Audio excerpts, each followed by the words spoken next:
Hello out there. It is aimbotting time. Hello, hello. Hope you are good. Hope you are well. I'm Mark Reed, and I'm going to be doing I'm morally bankrupt or them? That's the question. So welcome. It is a Wednesday. It may differ for you, but it is definitely my Wednesday. And I do like to start out with a rant. So I will be ranting. I definitely will, because I like to rant. Hello, NetTube user. Yeah, good to see you, mate. But we will be aimbotting as well, so I've got all of that set up. And someone did send me a suggestion. I kind of played with whether I wanted to do suggested am I the arseholes or not. I don't think I will. I've always run this as what I get is what I get kind of thing. So whatever comes up is what we get. So I don't curate them. I don't select them. I just read them out as they come, one by one, you know, completely completely just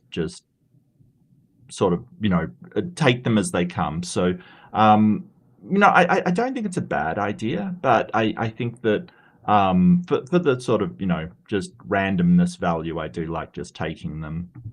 So it's been a weird week. It's been an odd week.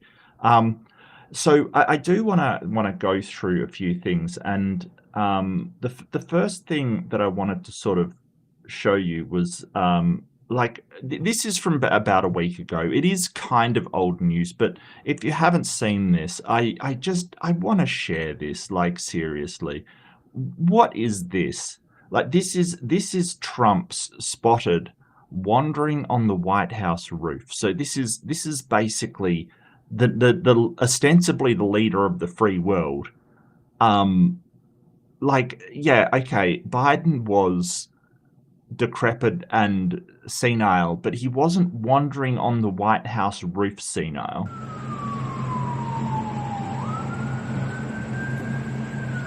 Sir, why are you on the roof? And I mean, the press is yelling out at, why are you on the roof? And so I think that you could make because he's basically wants to turn the Rose Garden into a ballroom, some ridiculous thing like that. But the whole thing is, if he wanted to go up there to survey, because I know that he likes to fancy himself as, a developer, he knows more about buildings than anybody on the planet kind of thing, which is, completely untrue, of course. But why has he got photographers up there if he's just checking it out? It's really weird. Mr. President, what are you doing up there? Come down and talk to us. He's taking a walk on the roof. Like, the entire grounds of the White House are, just very beautiful. They used to be. I mean, he did take out he could have taken a walk in the Rose Garden, but I think that he wanted. I don't know what he wanted. I feel like he wanted the ability to say, "Oh, I can't hear you." Well, obviously, that's Secret Service, if you're asking Jessica. It's good to see you, Jessica, and good to see you, Phantom. Good to see you.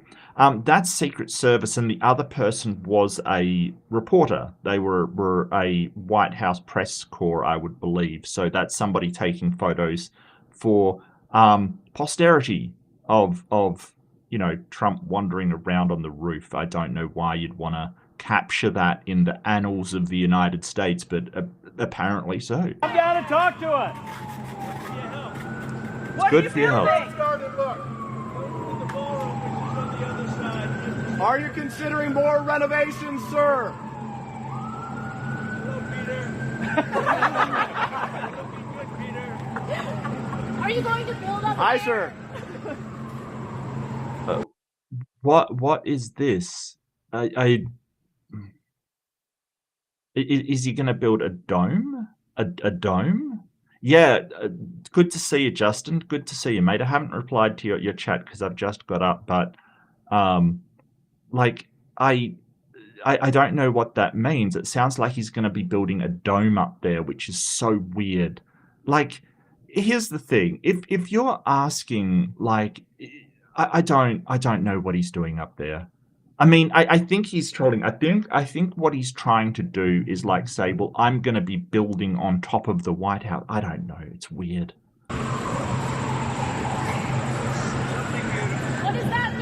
What do you? Spend my money. The renovations that's going on in the White House. It's not being paid for by Trump to spend his money. Like I don't think that's being paid by Trump. So it's very strange. This is all strange.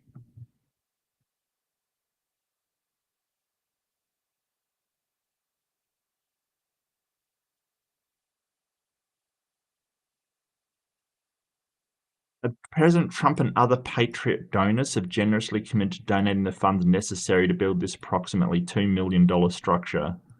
Okay, well, maybe he has donated some of his money, but I don't know whether it's sort of, other Patriot donors.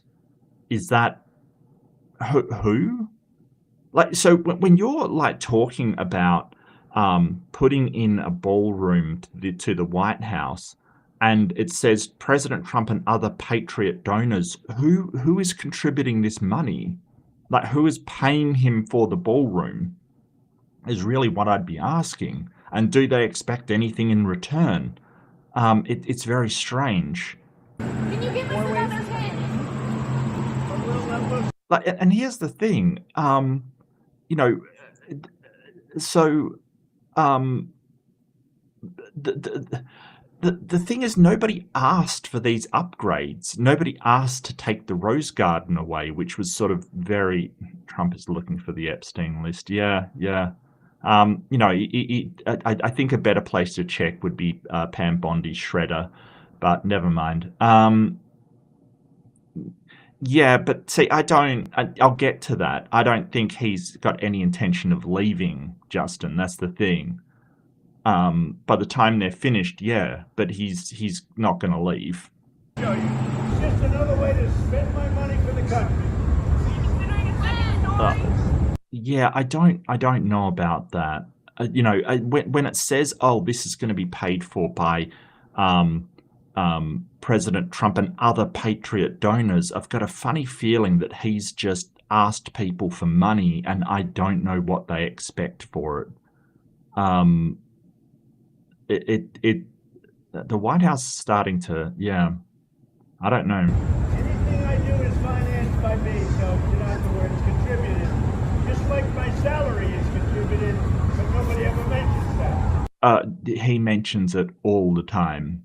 And nobody asked him to. That's the thing. It's just the amount that he's raking over in having people pay for his trips to Mar-a-Lago, and people, paying for access to the president, people paying to buy his Bitcoin, and he sort of promoted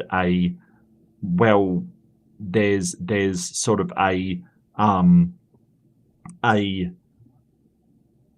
he had a competition. Whoever bought the most Bitcoin would get a dinner with him and stuff. He's making a ton of money.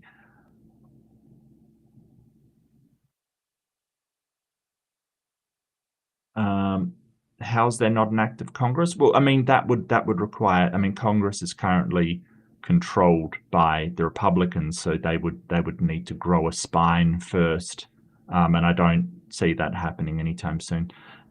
Sure, yeah. I don't think it needs it. That's the thing. I don't, especially since, the economy of the US is not in a position where it's, people are, like, I totally get that you want to spend it, but, there's also things like maintenance to consider. There's staffing to consider. You're basically firing teachers and social workers and people to stop corporations from ripping people off, and you're putting in a ballroom. Like, is that really the priority at this point in time? My concern is, and the big concern is that Trump doesn't know what he's doing. He's not there as a sort of, a CEO or whatever. He's there as a public servant, and I don't think he understands that. Oh, the tariff money. Yeah, that's not working out well for them. Sir, are you going to add another level?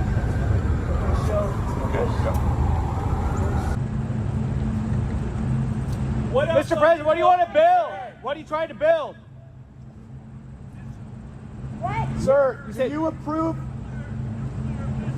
you say more missiles? Are you building missiles?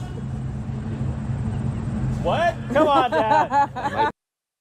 Yeah, I think Trump's trying to make a joke, but he doesn't understand with how batshit crazy his actions can seem to others. Yeah, I think he's trying to make a joke. I'll give him the benefit of the doubt that he's trying to make a joke that he's going to put nuclear missiles on the roof, but I think that it's going to, he really just wants to distract, and this is a distraction from the whole Epstein thing. I will grant you that. How is there not already a ballroom? Well, they've already got a stateroom, like for dinners and things, so they do dinners and stuff, so it's already got reception places, but a ballroom, it's very strange because ballrooms, for dancing kind of thing is such an, it's such an aristocracy kind of flex kind of stuff. I just think it's really, in today's world, it's kind of redundant, like it really is. The days of nobility getting together to have a ball, why? And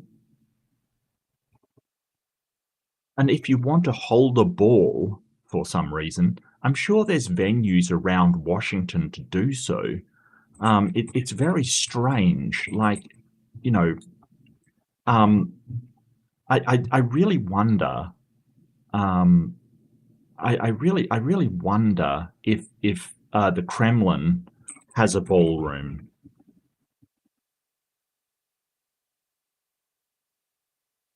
The Grand Kremlin Palace has a ballroom, the St. Andrew's Hall. Okay, so yes, the Kremlin has a ballroom.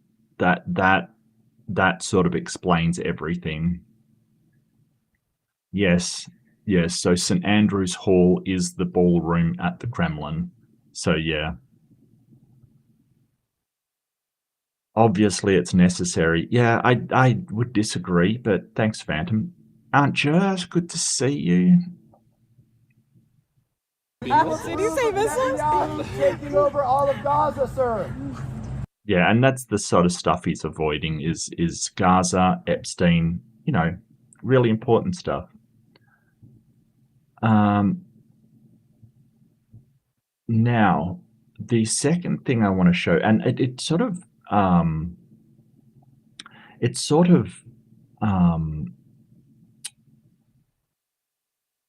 ties in to Justin saying, hey, he's not going to be able to use the ballroom very much before he leaves, right? And ordinarily I would agree with you, except he seems to be moving military into states. This is a Humvee from the National Guard in Anacostia Park Police Field Office, right? So this is the United States Park Police. Okay. Yeah, NetTube user, I get you, but he's sort of saying that the other countries pay for it, which is just if you have even a rudimentary understanding of how import exports work, you'll know that's a lie. It's very strange. Building a ballroom, yeah, it really does feel like a let them eat cake moment. Absolutely, Jessica, 100% agree with you. Absolutely, it absolutely does. Australia doesn't have a ballroom in its main parliament. No.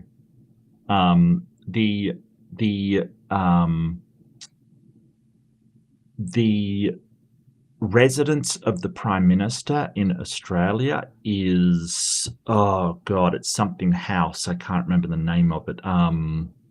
Bugger. Australian PM residence. The lodge.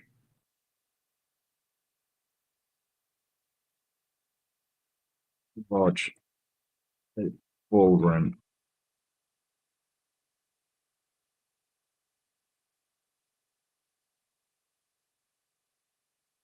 Yeah.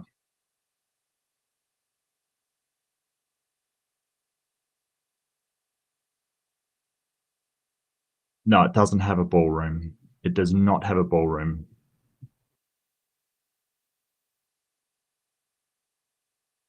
Okay, so the lodge is what ours is called, which is very Australian. It's just called the lodge. I'll try to find some images of it actually, see if, because it's not like it's not massive.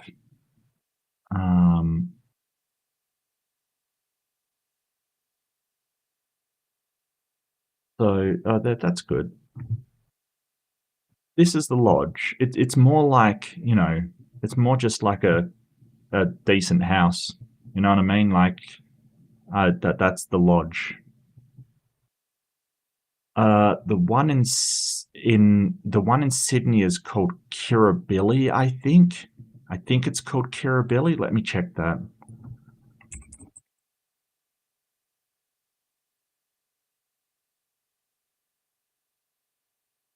And that certainly doesn't have a ballroom because that's smaller. Has a jetty. It's like built on the water. It's quite nice, but you know, that's the thing.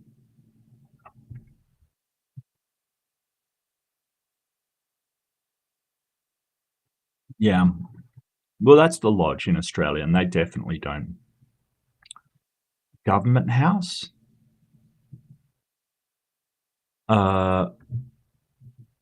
Okay, so I'm not sure.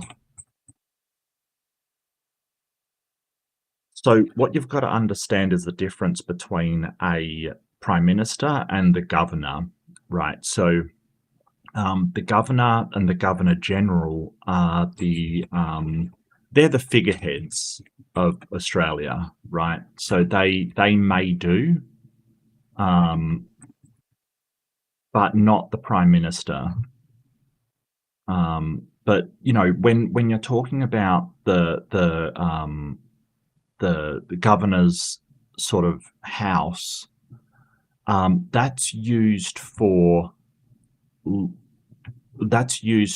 lots of different functions. Like you can rent the ballroom at the governor's for as a venue, right? Like you can actually hold weddings on the governor's. Like I know people that have had their wedding at sort of the governor's grounds, right? So it's important to understand that the governor doesn't participate in actually doing anything, and that it's more seen as a venue, and I don't know how to explain it.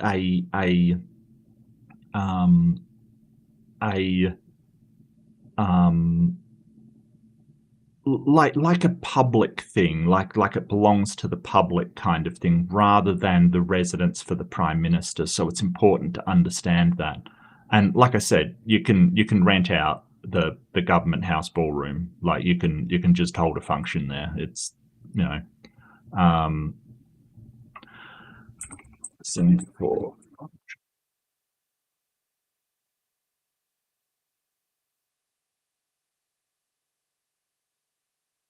So government of Western Australia.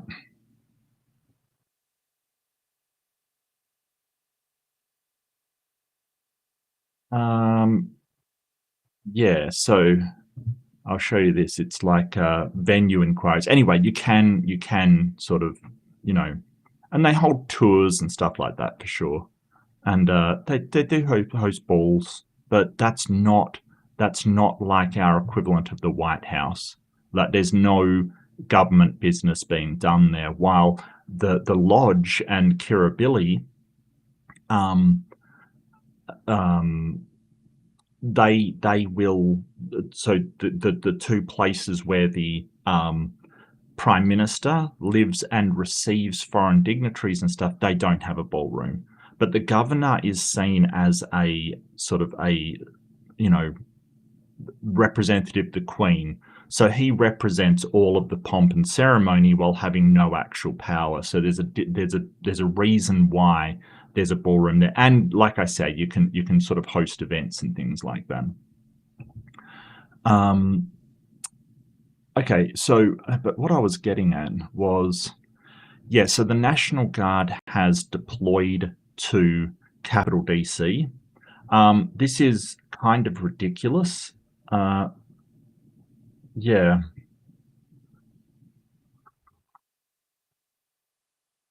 So this is kind of highly illegal as far as I understand it. Like, you're not allowed to use the military services for police actions. So it's very, very strange that he's actually doing this. They'll deploy the guard on federal properties, parks, monument, federal buildings, but they're still not allowed to actually do police work with very good reasons. Because it's always dangerous when you get sort of, the armed forces to act as police. And there is a clause, I can't remember the clause.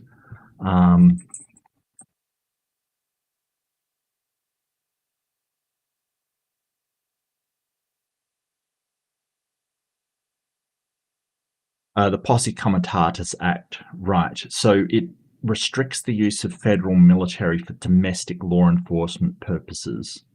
But there is a loophole in it of insurrection, and when the law cannot be upheld by the usual police, and this is what Trump's taking advantage on.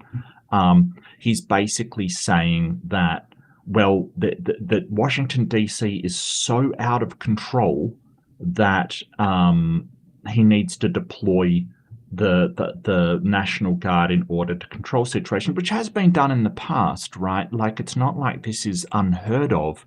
It's just whether or not the crime in DC is out of control enough to warrant the police not being able to control it is another story. So this is sort of PolitiFact. He came out, and in this press conference, he said that Washington, D.C. has 41 homicides per 100,000 people, number one that we can find anywhere in the world. Completely false. I don't know where he got this thing from. So he displayed an August 11, 2023 data, so 2 years ago. There was a spike in 2023. We have in DC 41 per 100,000, number one that we can find anywhere in the world. Other cities are pretty bad, but they're not as bad as that. This is the rate isn't the worst in the world by any stretch of the imagination. It's not even at that. It's currently at 27.3. So that was kind of a spike. And it's a drop. So the 2023 homicide rate was actually 39.4. It wasn't, what did you say? 41. It was actually 39. It's been down 35%. It is dropping still. The Metropolitan Police Department say that it's actually dropping as well. So the 49 cities around the world had a higher one. And the cities you'll Cape Town, South Africa, Kingston, St. Andrew, Jamaica, Venezuela. He compared the homicide rate with Bogota and Mexico City. It did have a higher homicide rate than those two places, but the Fox added that the EU has a high homicide rate because of the proliferation of guns. Well, yeah. That is a problem. That's such an inaccurate blanket statement. It's absolutely false. It's a lie. It's a blatant lie, and he's using that lie in order to justify sending out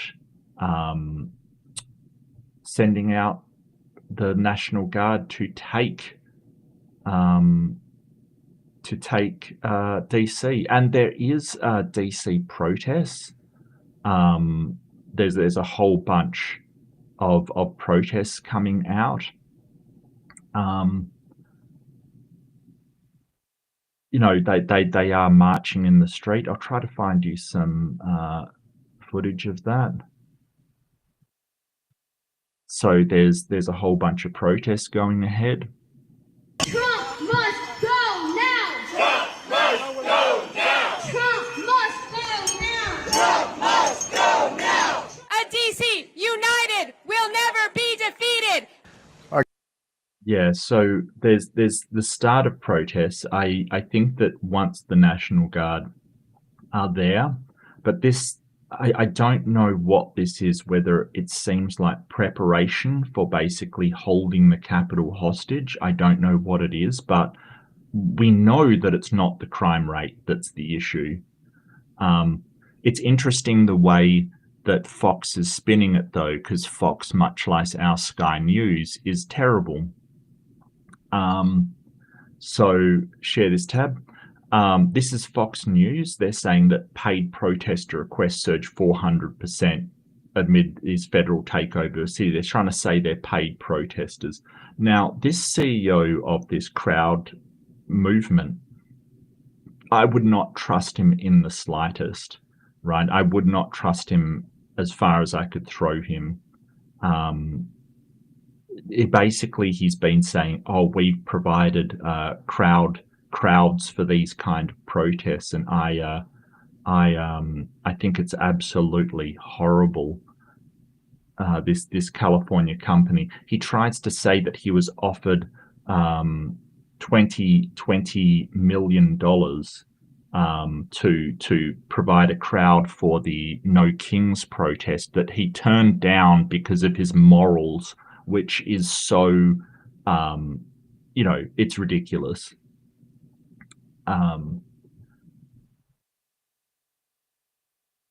But he also, Crowds on Demand, it's a company out of Beverly Hills, but you know, it really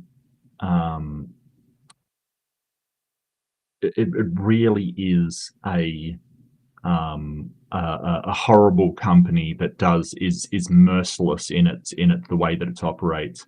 It's actually been accused of extorting people, like getting their crowds to march outside of people and then, you know, expand the campaign unless they're paid $23 million. So a Czech investor says this, and I believe that they settled. But you know, it's you know, I don't think that the protesters would really want paid protesters to be there, and I don't know who is paying them. So I would not trust the CEO of this company as far as I could throw him. That you know, this company has been involved in what appears to be extortion schemes before, to sort of extort people.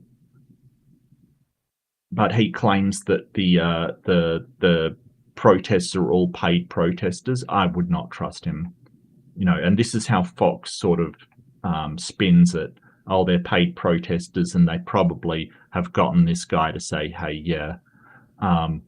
In the most recent, victim was beaten mercilessly by local thugs. Yeah. So this is just his Doge member called, I think his name was Big Balls, which is just so ridiculous. Like, seriously. He was attacked, apparently. An ex-Doge staffer, but you know, he was just the victim of a sort of a carjacking, apparently, or a carjacking attempt, and he wants to give them the Medal of Freedom. Like, seriously. I don't, you know, why is he getting the Medal of Freedom for simply being, I mean, it sucks. Like, don't get me wrong, that's terrible. But why is he getting the Medal of Freedom for being the victim of a carjacking? It's completely beyond me. I don't understand. I don't understand. Like, that's for, sacrificing yourself or doing something great for the community. This is ridiculous. I don't. What the hell? To be honest with you, I see now Nancy Pelosi shouldn't get a Medal of Freedom either, as far as I'm concerned. Yeah, but hey, that's just my opinion. Now, I don't want to leave you with all bad news before we start the main thing. I wanna do something. I want to show you. Oh, hang on. Stop the stupidity. Gifted 5 readerships. I'm gonna have to call them out. I'm trying to be a bit quieter than possible because Lynn is actually working, and working from home. So I'm trying to be a bit quieter, but I still will do my call-outs. OMB Magni Condria Martino Berto Native Atheist Sir Little Wolf Wave of Mutilation. I'm sorry, that wasn't as loud as usual, but I'm trying to be quiet, so I do apologize. But yeah. Thank you so much, Stop the Stupidity. Really appreciate it. You are a mensch. Thank you so much. Please enjoy your emotes and other benefits. I don't have a stream open where I can do emojis, but give me 1 second and I'll get one, and then I'll win a winner chicken dinner all over your face. All over your face. Look, all of this seems depressing. Okay, all of it does. But we got to find the light in the darkness. Really, we got to find the light in the darkness. Give me 1 second, and I'm just gonna enjoy your emotes there. Winner chicken dinner. There you go. Yeah, and I think that maybe, like, I don't see this company as being offered $20 million to do what they ostensibly do, and him saying, no, I'm not going to accept it. It's very easy to say that. I think that if he did provide services for these protests, he should be showing the receipts, not just making claims. And I wouldn't trust this company, consider their sort of their reputation and their history. But Jessica, it's so good to see you. I'm not sure if I said hello, but so good to see you. Tori, good to see you. Big Bad Mama's in the house. Aunt Jer's in the house. Amber is in the house. Awesome. But I want to leave you with something. It did happen a week ago, and it's a shame I didn't see it last week because I was ranting about Netanyahu and his horrible actions. But there's a country. Oh, Canada. The Canadians went ahead. Has entered the Gaza crisis not with words, but with 21,600 pounds of critical aid dropped directly from the skies. Yep. Oh, Canada. Oh, Canada. Yep. Canada doesn't talk. Canada ain't mucking around. They see a humanitarian crisis. They went to work with they worked with Germany, they worked with Jordan, they worked with the Arab Emirates. They went and they dropped aid against the protestations of Israel. They said, no, these people require food. This is a war crime. We are not bowing to someone doing war crimes. Fuck yeah, Canada. On Monday, August 4th, the Canadian Armed Forces made their first ever humanitarian airdrop over Gaza using a CC-130J Hercules aircraft. This isn't just charity. This is an act of defiance against what Canada calls a violation of international humanitarian law. The obstruction of aid must end immediately, says the Canadian government, directly blaming Israeli restrictions for choking Gaza's access to food, water, and medicine. Yes, and that is a war crime. Absolutely. Can I see some maple leaves in the chat? Can I see some maple leaves in the chat? I'm gonna throw some in. Absolutely. Absolutely.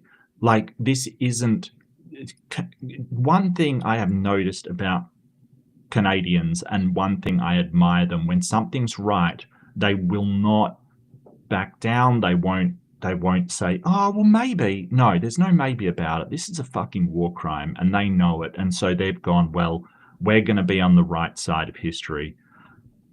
Canada, you are amazing. With land routes blocked and Gaza descending into starvation, Canada joined 5 other nations, Jordan, UAE, Egypt, Germany, and Belgium, to airdrop food. According to Israel, 120 aid packages were dropped in total. Canada says the world can't wait any longer. It's demanding opening of all crossings into Gaza, immediate customs clearance for humanitarian goods, long-term visas for aid workers, and safe, unimpeded access for NGOs and UN agencies. Yep. I don't see anything unreasonable about any of that. I think that is perfectly reasonable. Look, check the goods at the border. Make sure there's no weapons. Make sure there's no, like, I get that always in these situations you don't want, military aid to be going to the people you're fighting. I get that. I understand it. But, Canada isn't dropping military aid. They're dropping humanitarian aid. And this is a stand, and what it makes me think is that, the United States could do this tomorrow. They could have done this. They've got way more resources than the United States has. The US could have done this a week ago, like Canada did. I didn't even know about this. I was very upset. I was very upset that this wasn't on the news, that this wasn't out there. I had to find this at Entertainment Tonight. I mean, seriously? No, this should be headline news, that Canada stands up to, stands for international law. This should be the main cover news. In a major geopolitical move, Canada has also hinted it may recognize the state of Palestine at a UN meeting in September. You say the devastation in the Middle East is deeply personal to many Canadians. Palestinian Canadians are watching as communities across Gaza face destruction and deprivation, and as communities in the West Bank are annexed. The heinous attacks of October 7th traumatized the Jewish people in Israel and here in Canada and around the world. With each day that the remaining hostages and the remains are not returned, families live in fear and grief. The rising anti-Semitism and words, actions, and violence, including against Jewish communities right here in Canada, is abhorrent. And it's why we're introducing legislation this fall that will make it a criminal offense to intentionally and willfully obstruct access to any place of worship, to schools and community centers. We will also invest in the physical protection of vulnerable communities. And yeah, and that's what we see as the rise of anti-Semitism, because a lot of people see what Israel is doing and equate it with Jewish people, and that's not right either. This is how they divide us, right? This is how the alt-right, the fascists, the people that are trying to gain power divide and conquer. They set up Palestinians versus Jewish people. They, get them to fight. All of this crime happens on Jewish people, when a lot of the Jewish people are not in favor of Netanyahu nor what he's doing, right? Like, it's kind of that that reaction against a attack on your civilian population that happened on the 7th, that a lot of Jewish people, when hostages were taken, wanted to get them back and wanted to do something, but that's now been weaponized into war crimes, much like the September 11 attacks on the World Trade Center was weaponized against Iraq, a country that had nothing to do with it whatsoever. So we see this a lot, this setting up of two groups against one another, when it is the people in power that are the ones that are pulling the strings of both of them, just trying, to separate them and divide them. And just attacking Jewish people is not cool either. They did not put Netanyahu there. That was people over in Israel. The Jewish communities in Canada had nothing to do with it. In fact, the March for Palestine in Australia, in Sydney, which I covered last week, there were Jewish people in the march for the Palestinian people. You've got to understand this, that just because somebody is of a nationality doesn't mean that they're against you. They may actually be supporting you and in favor of your people, but hate your fucking government or hate your leaders, or And hello, Real Cyrus. Dehumanization, yeah, absolutely, and it's awful. It's awful. This whole idea that because of what Hamas did, it justifies the genocide in Palestine. No, absolutely not. You're not feeling overly patriotic. Better than nothing. Fair enough. Well, I think patriotism is overrated. I think it really is sterling. I think, have a good one. Yeah, you too. Thanks for coming, Jeff. It's good to see you, mate. Let's see. Yeah. No, better than nothing. Yeah, I get you. Anyway, that's what I want to show you, a bit of hopeful Canadian optimism and Canadian pride, because I do love Canadians. They are awesome people. I've always liked them, mostly, mostly. But I'll close that down. But yeah, Canada's actually doing something, and what can Israel do about it? Nothing. But what it reminds me is that, hey, we could have done this. Australia could have done this. We've got, prop engines. We've got cargo planes. The US certainly could have done this. Israel could have done this, but they're not. And I think the thing that makes me really proud is they're showing that, hey, you could have solved this problem, this humanitarian crisis in Gaza. You could have. You're not gonna. It's just pointing out how flaccid their response is, and this is a humanitarian crisis. But we're going on to AIMBOT, so I'm gonna get rid of me because I don't need to be here. Actually, you know what? I feel like being here. What the hell? How did I have it earlier? Maybe there. Well, don't worry. We are aimbotting. I've had my rant. I think that stuff's really worrying, but stuff's really hopeful as well. The important thing is not to divide us by nationality, by barriers, and really form up with those people that hold the same ideals as you do. Freedom, equality, equity, inclusion, diversity. All of these things, they aren't just political stances. They are perspectives on how the world should operate, and we've got to hold dear to that, no matter what country the other person is in. And that's why I love this platform, and I love seeing all of you, because these are people from all around the world agreeing that, hey, the world doesn't have to be like this. We don't have to be under the thumb of these people. We don't have to be. There's no reason why we have to be. We can live in peace. We can live in harmony. We can build rather than destroy. But then there's the selfish people. Okay. Now, Am I only bankrupt or them? If you are new to the stream, we're going to be going through Reddit. Am I the arsehole? I've not curated these. I've not selected these. They just come up as they come up. I use secular humanism for my moral stances. You may use something different. I love to know not just who is in the right or wrong, but why they're in the right or wrong. And so, yeah, I do run a poll. Feel free to vote however you want. There's only 4 options.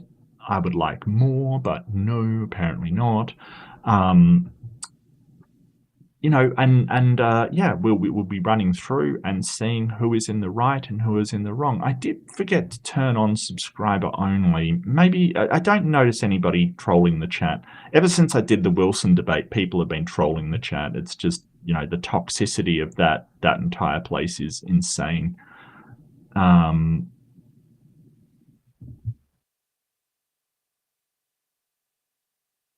I'm not sure what you mean by that, Real Cyrus. It's been they did the first game for decades on end. Now that's difficult. I'm not 100% sure what that means. Maybe you can elaborate. Okay, so first one up off the rank is Fun Pom. Am I the arsehole for calling out my cousin when she tried to blame her body odor on me? Oh, we're into the body odor already. Oh dear. I have been called out on body odor. Look, I'll be honest. When I'm exercising, I sweat a lot. Like I can sweat. No, no, please, no. I don't need it. I'm prepared for it. I sweat a lot, and so I'm very aware that I do need to, you know, stack that deodorant and things like that, and that's fine. That's totally fine. I'm totally cool with it. But yeah. I'm 18 female from Ontario, Canada. Oh, Canada. I don't know the rest of this. What's the lyrics? Lyrics to Canadian national anthem. Look, I'm sorry. I should know every Commonwealth anthem off by heart.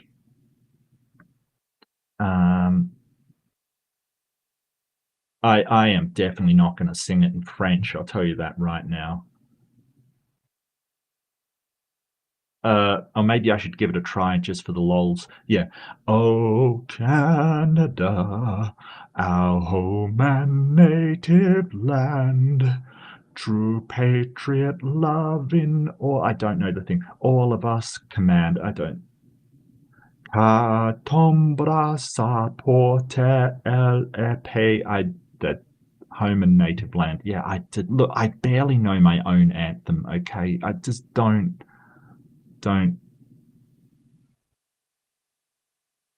You only know it in French. How dare you? Okay, Ontario, Canada, and my cousin, 19 female, is from Florida. Well, yeah, okay, that explains everything. I'm staying with her family in Florida. We were out at midday at an outdoor restaurant, and my cousin's boyfriend, 20 male, was to meet us. My cousin had a sweaty body owner, but she had an active day. Yeah, fair enough. Like, I get that. I hope someone's recording this. Well, it's going to be on YouTube for posterity, so there you go.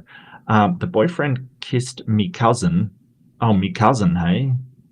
And she introduced us. At the table, he made a face. When I was looking away, my cousin tried to whisper to her boyfriend, but I heard her. The smell is from whatever her name is, the 18 female. Please don't say anything. I said, the smell is not from me.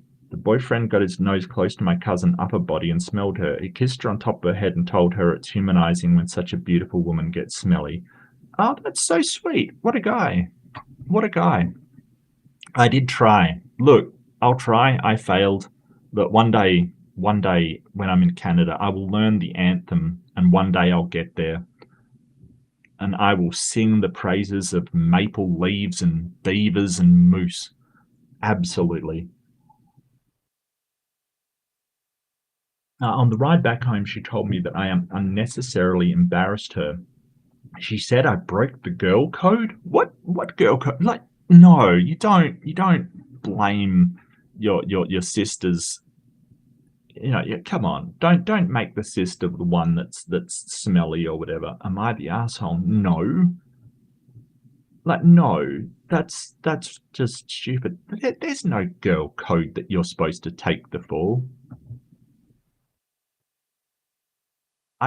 No, no, absolutely not. Absolutely not.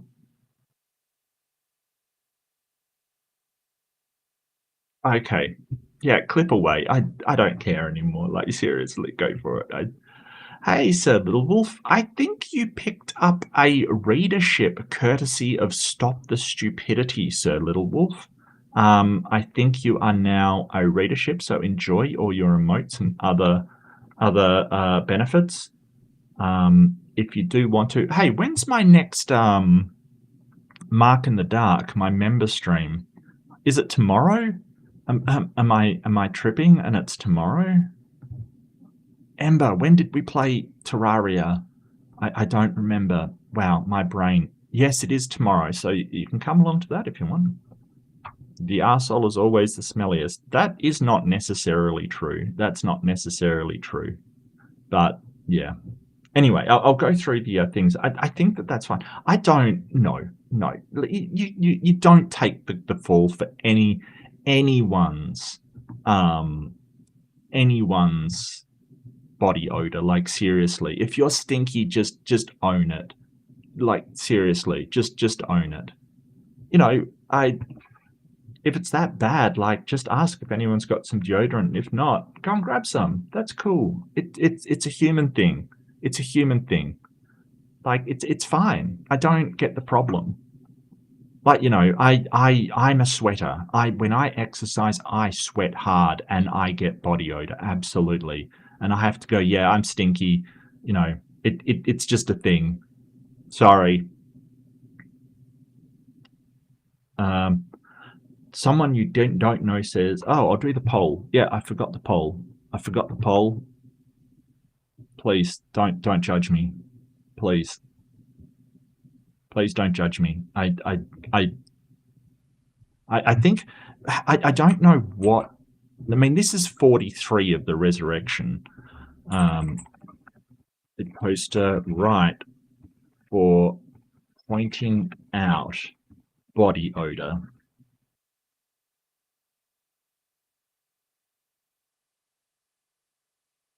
And this is the thing. If you love somebody, you honestly don't care about that stuff. Like, take it from me. Like, you know, if your wife or your husband comes in stinky, you do not give a shit. Like, it is not something you even worry about. I think that she needs to be more secure that, you know, her boyfriend isn't going to care about that stuff. You know, I think it's got to you've got to know that if you're judging your relationship on sort of, you know, whether somebody thinks you smell when you've been exercising and is sweaty, like, seriously, that's yeah. Not the arsehole. She broke the girl code by bringing it up when no one else did, and she made it even worse by pinning it on you. She embarrassed herself. Yeah, I kind of agree. Yeah, I'm thinking that girl code would dictate that no girls acknowledge the smell, and if you do acknowledge the smell, you don't acknowledge that it's coming from a girl. Blame something in the environment. Right. Blame the dog. Yeah, exactly. I don't. So this girl code, guy code kind of thing, I don't know about that. It seems like a way that people try to get away with bad behavior. I don't necessarily adhere to any of that. I get that, hey, you know, you should take care of your mates. And look, I'm Australian. I am very protective of my friends, as you'll probably notice that Australians are. It is something that we stick by our mates kind of thing. But this code of, oh, you don't tell this or say this or do this, I get lost. I don't subscribe to it. Royally Okie says, not the arsehole. She embarrassed herself by lying. The boyfriend seems like a cool guy. Yeah, that's what I thought. That's what I thought. That he sounds nice, like, oh, I think it's great when a beautiful girl can get sweaty and fine. What do you say? Todd, it's humanizing when such a beautiful woman gets sweaty. Yeah, absolutely, absolutely.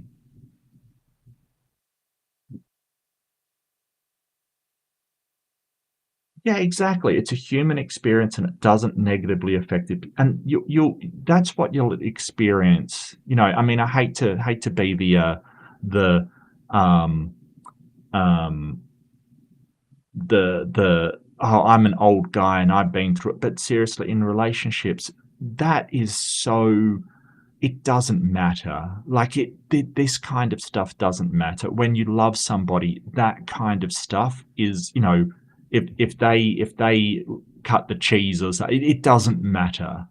If you've ever watched, I think it's what is it? It's um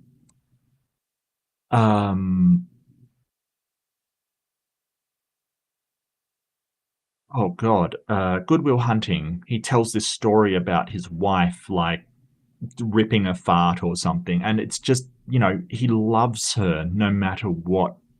It's beautiful because it's like, yeah, that's a very human thing, but you still love her, um and nothing will change that. And even you love her even more that she's just a normal human that has highs and lows, and has good days and bad days. That's what it's all about. That's what it's all about. That don't expect your partner to be a porcelain model that is never going to do anything wrong. Don't as a friend of mine used to say, look, guys, don't put the pussy on a pedestal. Like, seriously. Don't devalue them either. That's the thing. They're just another human being. Like, seriously. Seriously. All right, so little wolf, take care. How rude of you to climb out from under the bus. She threw you under. Yeah, and that's true. To throw you under the bus. How dare you climb out of that?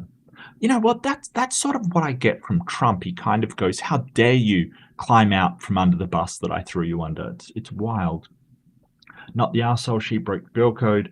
Why does she get the benefit of girl code to save face and you don't? Well, because it works in her favor. This is sort of how things like the bro code and the girl code. Really, sometimes I think it is just a way to for somebody who sees themselves as the primary in the relationship, or more important in the relationship, to have things go their way. Honestly, that's what I think it is. Like, oh, it's the bro code to not tell the police I did something wrong. Well, then you're expecting me to take the fall for you. Like, that isn't cool. That's not cool.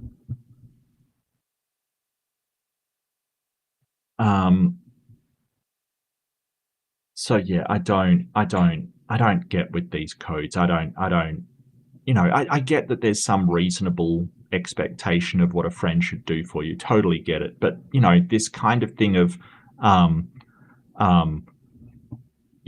be penalized for protecting me. I don't know, man. It doesn't seem like that works the other way, and that's a problem. But what has the chat got to say?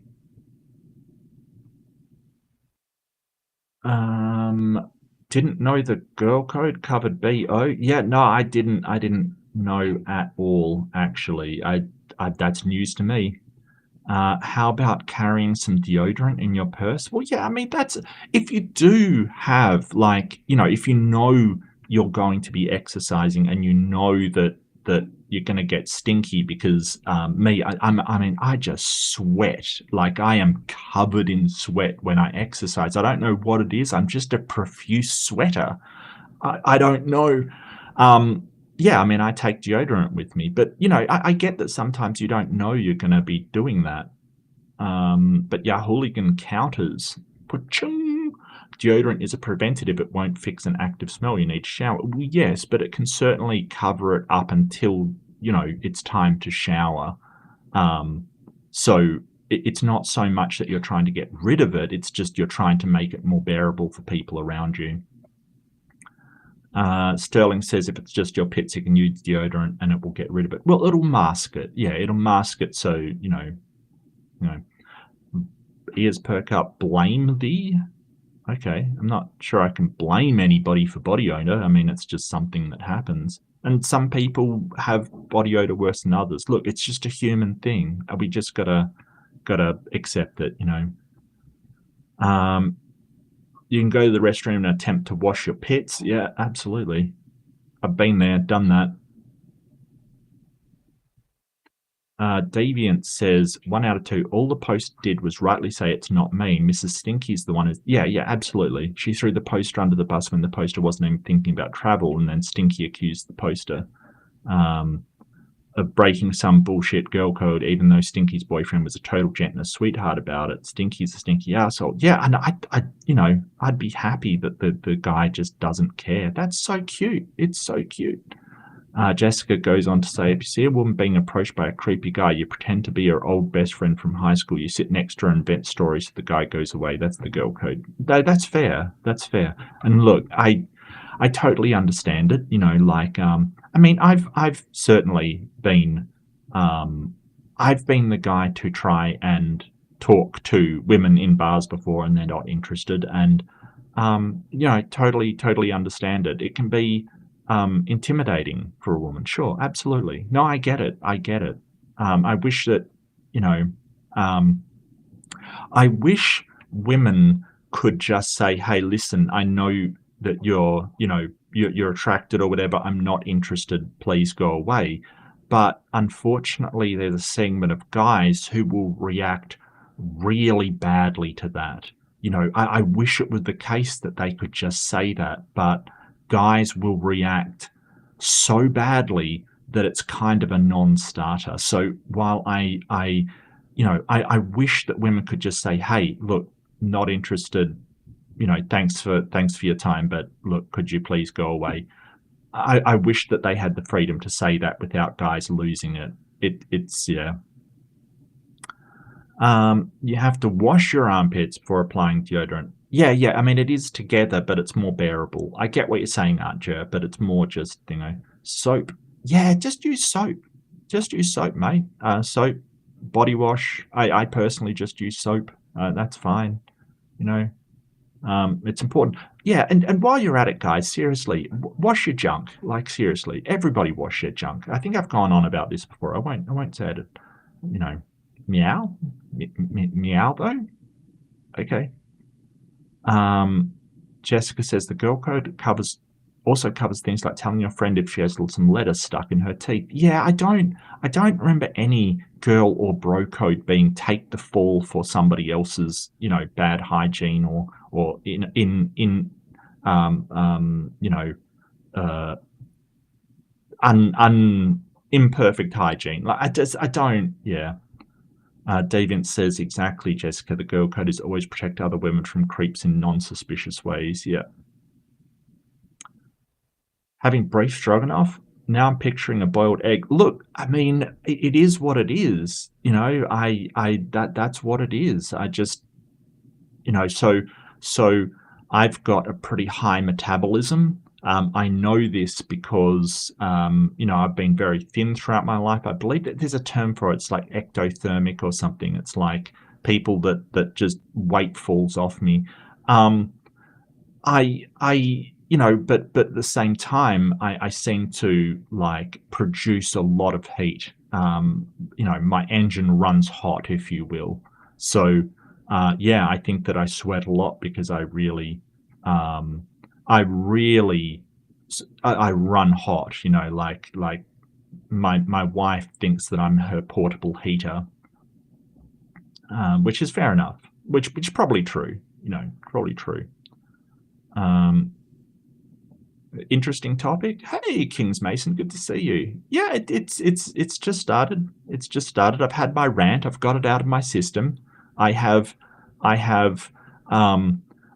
wildly proud of Canada and everything they do for the world. Thank a Canadian today. Suddenly you're self-conscious, gonna take a shower. Fair enough. Fair enough. I had a shower in the morning. I always do. I always wash my junk. Just saying. Jessica says, not getting into not safe. Yeah, absolutely. Chicks stink too? Absolutely. And some girls are just going to sweat a lot. Some girls run hot as well. It happens. Like, that's the thing. A lot of the things that these are, we can't control. You know, be a bit kinder. But, you know, if your boyfriend goes, oh, I think I still love you when you're stinky. Come on. That's a great guy. Like, seriously, what a guy. Come on now. Come on now. Okay. Yep. And how did the poll go? Poster is totally right. Yep. I agree. You're losing a bunch of weight tomorrow, but you do need a metabolic upgrade. Look, it just your metabolism and how you are, I don't think it's even up to people, you know? Like, I remember being very upset when I was younger because I was, you know, rake skinny kind of thing. I used to hate it. I used to try and put weight on, but I think that now I'm kind of appreciative that I was rake skinny, you know, because as you get older, you'll naturally put more weight on. I don't know what this is. Engagement ring Chad versus Virgin. I don't know what this is. This is an ad for diamonds. Oh, get effed. Apparently people are going for like white sapphires now instead of diamonds. I don't know what that's all about, but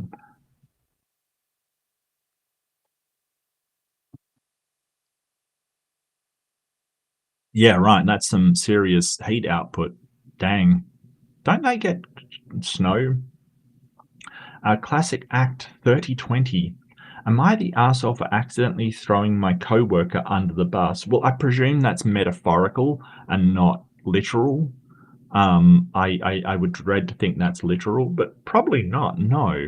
I mean, so we've got to discuss and we've got to point out the difference between evil and bad. Like, if something's bad and something's evil, and the idea is intent, that when you intend to do something bad, then it sort of falls under evil. So if you intend to throw somebody under the bus and you do so, it is evil. If it's accidental, I'm not sure that is I'm not sure whether that is something that you are an arsehole for or morally bankrupt for. I don't think it's immoral.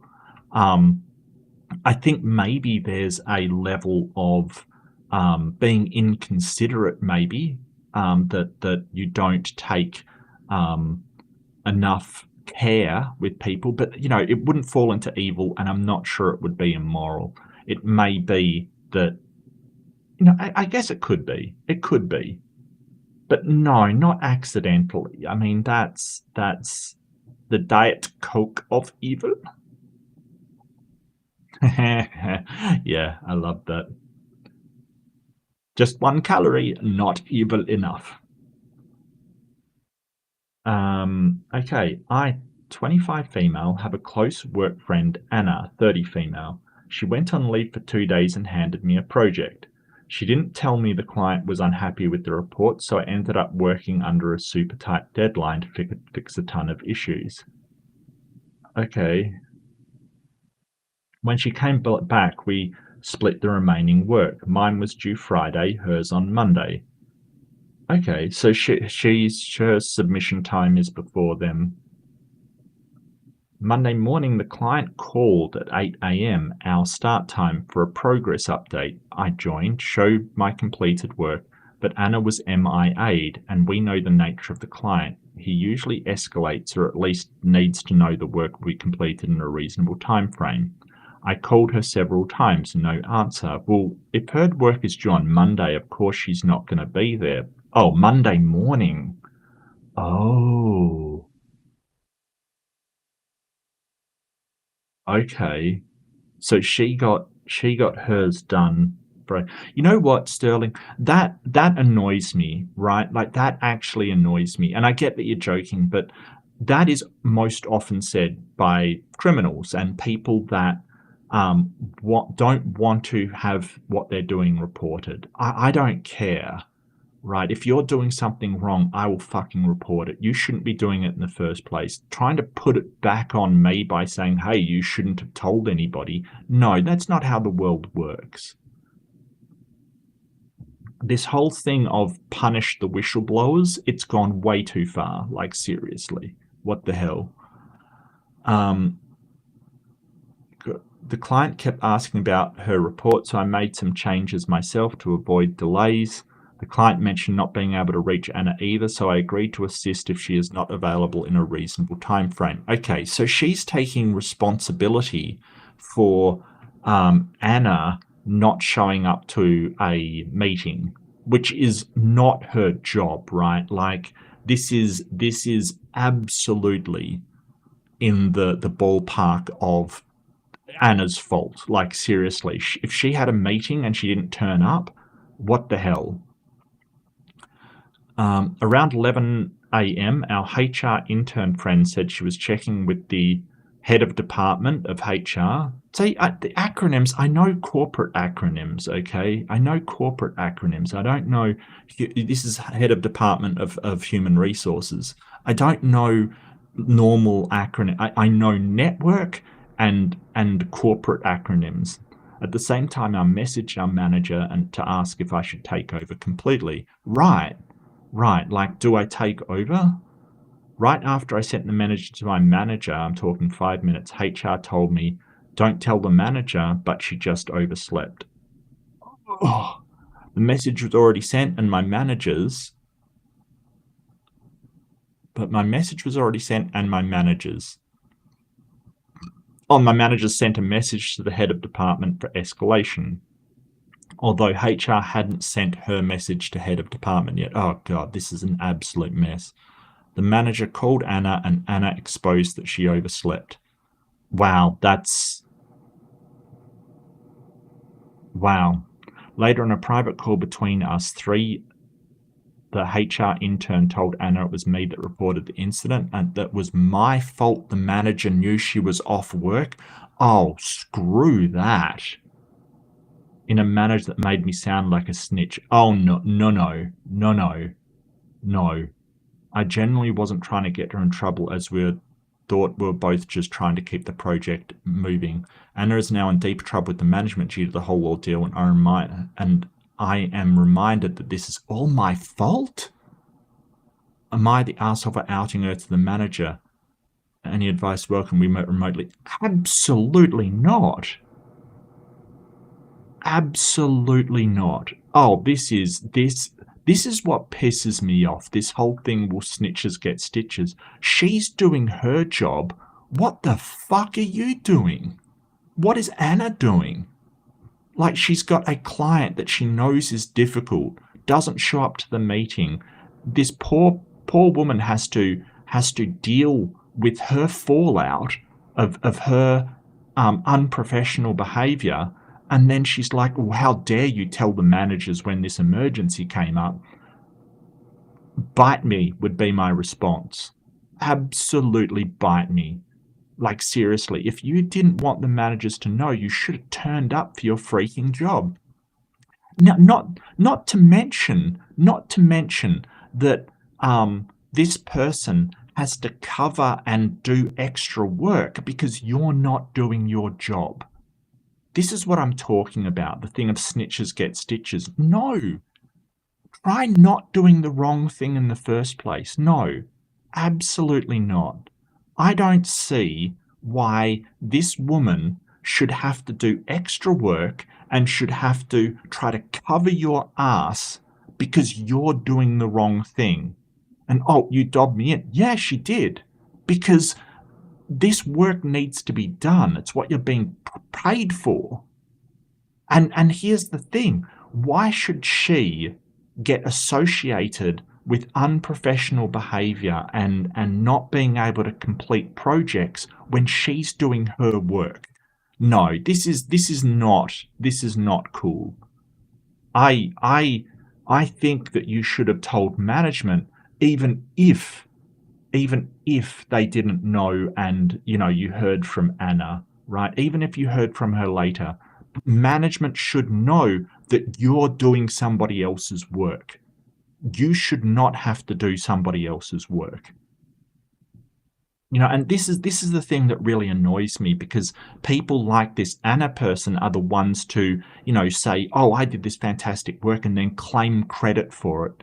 And you're sitting there going, what the? No. Anna is terrible, is a terrible person. And quite frankly, she deserves that management know who's doing the work in this situation. And this is the thing, the people always saying snitches get stitches are the ones who are doing the wrong thing and expect other people to bear the consequences of their bad behavior. And it pisses me off, because I don't want to do that. Is the poster right for telling about missing, about AWOL employee?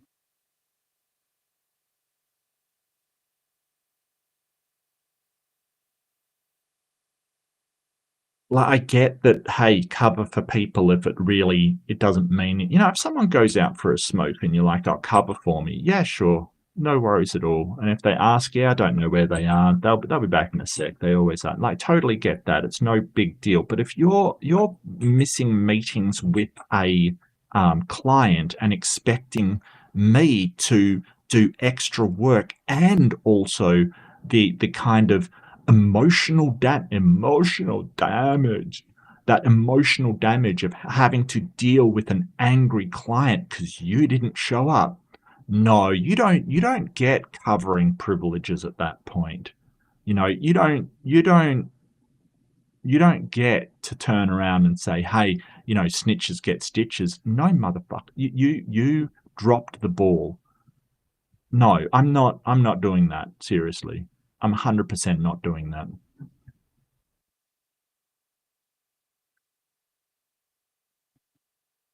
Look, you can disagree. You can say, hey, I wouldn't. So in Australia, we call it dobbing people in, basically telling on them. You may think that. I'm not. I'm going to say, hey, this person did not report to work. This is unacceptable and unprofessional. No, absolutely not. Absolutely not. This is throwing somebody under the bus and then going, well, don't tell anybody I threw you under the bus. What the hell, dude? Seriously. Blood diamonds are worth substantially more because of the... Oh, God. All right. Well, I mean, hello, Greg. Good to see you.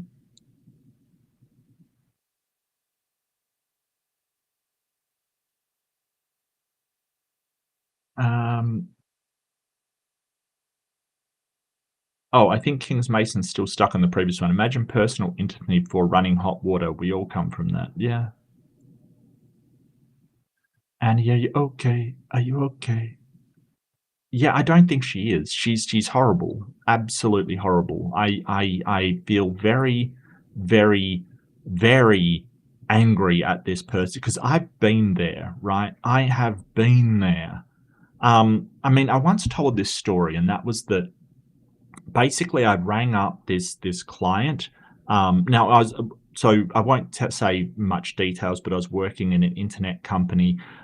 Basically, our team was tasked with addressing some complaints that had come in, because I worked a lot in the complaints sphere. So it was addressing complaints that had come in from people that they couldn't get their issue solved any other way. So it was basically a focused problem-solving team in order to address the worst complaints in the company, things that had been going on for ages, so long-term complaints. And I called this guy from the list kind of thing of things done, and he's just so angry, and he's like, why are you calling me again? As it turned out, one of the other staff pulled that complaint, talked to him, realized it was too hard, and just put it back, right? Just put it back in the list. And he was, understandably so, really unwilling to discuss it because he had just been through the entire situation with another staff member who didn't actually write any notes. I didn't know it was going on because no notes were written. There was no case file that had been put down. So I had called up somebody who had just explained the entire thing, and that is something to report. You can't have this happening.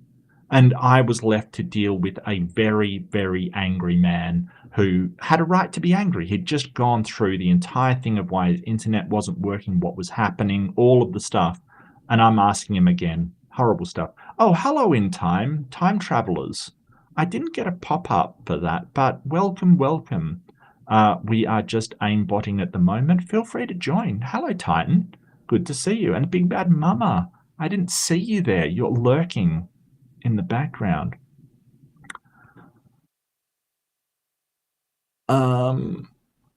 Yeah, I agree, Sir Little Wolf. Like, even if you just went, look, she hasn't shown up to a meeting, management needs to be aware of this. You can't expect the entire department to cover for your unprofessional ass. I don't understand this mentality of, well, I've done the wrong thing. How dare you not cover for me? No, you've done the wrong thing. It's wild. Group projects are never optimal. Well, yeah, no, I get that. But, if you don't make a meeting, that is really bad. That's really bad. There's not optimal, and then there's AWOL, Big Bad Mama says, Anna took advantage of her hard work, exploited it, and then blamed her when she got called out. Anna's probably a nightmare for management to deal with, so her co-worker is not the arsehole. Yeah, probably. But the worst part is that a lot of these people, because they kind of leverage saying, well, don't tell anybody that I screwed up, they often, get promoted because nobody knows how bad they are. That's what they're preying on. They want nobody to say anything because they realize that by exploiting other people's work, they can go further. I mean, if the project, oh, I didn't go through the thing once. It's okay. That's all right. I just did it the other way around this time. In time, Ray, time travelers. Hello. I don't know if it came up. I didn't see any notification pop. Usually, if you do a redirect, it pops up. It didn't, but welcome. And I agree with you, Big Bad Mama. I dislike people that exploit others' work for their own benefit. Forsaken Western 7212. I typically feel that most snitching can be avoided, but this is totally not the arsehole situation. The client kept asking about her report, so I made some changes myself to avoid delays. The client mentioned not being able to reach Anna either, so I agreed to assist. He is not available in a recent time frame. Yeah. Assuming your manager is the same as Anna's, he or she should have been copied on this from the get-go. If the client is really important enough to be causing you to change priorities to avoid a couple of hours delay, then the manager should be kept in the loop. Yep. Oh, you did see the pop-up? Okay, did it arrive? I was just in the wrong thing, but thank you. Nice to know that it's working. Good stuff. Thanks, Archer. Later on a private call, 3 of us, the intern, told, yeah, and it was my fault. What a fucking stupid HR intern. I'd snitch on her to a manager too, lol. Yeah, it's kind of stupid for a HR person to say, hey, this is the person that reported the situation. That's a dumb move. Like, seriously. Yeah, speaking as a manager, I want to know this. Yeah, absolutely. The manager does want to know it. This whole, protect the person doing the wrong thing is not...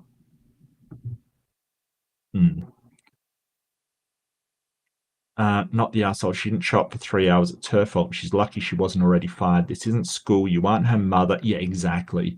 If you didn't send a message, the manager could have blamed you. Yes, correct. The HR intern was also way out of line in sharing that information. You could easily report it because of this. Yes. And don't forget, Anne took 2 days leave knowing that a big project was due. Then she overslept. Anna totally deserves to get fired.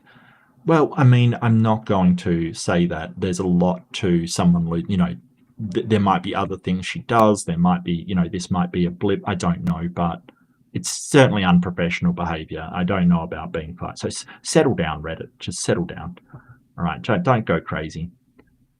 Sterling says, unless it's a safety issue, I wouldn't get involved, especially if it's for some crappy corporate bureaucracy. No, I think that if you're taking work from people and they're making your life difficult, seriously, that's got to stop. Work's hard enough without some person like riding on your achievements and sort of, you know, getting you to handle difficult customers and causing them to be more difficult. No, screw that, man. I got to disagree, Sterling. Like, seriously. You know, I that situation that I said what I called somebody when someone had not done their job, like, that is unacceptable because I've got to deal with that crap. Like, seriously. Future Crazy Cat Lady says, you didn't report the incident. You were trying to find out what the hell is going on and what are you supposed to do about it. And it might have had a medical emergency or an accident. That's true, yeah. Something where she wasn't able to let anyone know she'd be late. If someone is 3 hours late while knowing they have a deadline, they should not be surprised that people start wondering if a message somehow did not get passed on and start to ask around to find out if anyone knows something. That intern is not a friend, by the way. She's a troublemaker who thinks Anna can have a more positive effect on her career than you can. Not the arsehole. Yeah, maybe. I mean, I don't. For starters, a close work friend doesn't sandbag you with an unhappy client and an underwater project. Yeah, yes, that is true. That is true. Like, I feel like this girl is taking advantage of her friendship. Close work friend. Yeah, I feel like she is taking advantage. I mean, she's 30, you're 25. You know, at 30, you should be showing up to your work, making your meetings, things like that.